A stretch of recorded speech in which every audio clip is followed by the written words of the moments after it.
मेरा बेहतरीन दोस्त।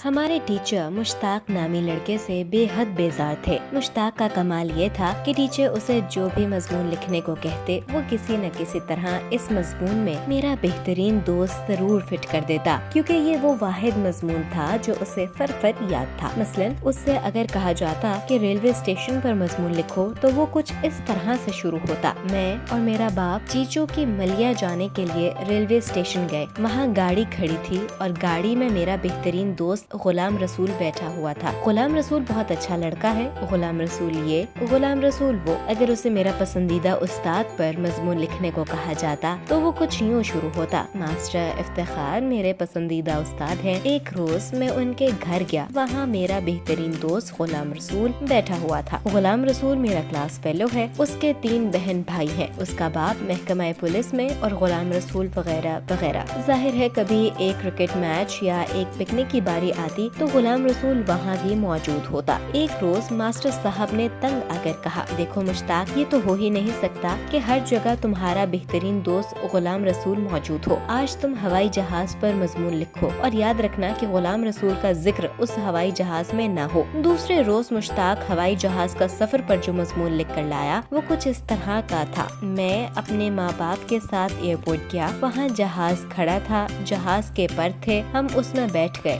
जहाज में गुलाम रसूल नहीं था। फिर जहाज उड़ने लगा। मैंने खिड़की से नीचे झांका तो मैंने देखा कि जमीन पर मेरा बेहतरीन दोस्त गुलाम रसूल जा रहा है। गुलाम रसूल मेरा क्लास फेलो है। उसके 3 भाई हैं। उसका बाप महकमा पुलिस और गुलाम रसूल। मास्टर साहब ने ये मजमून पढ़कर मौला बख्श पकड़ लिया और मुश्ताक गरीब का बुरा हाल कर दिया।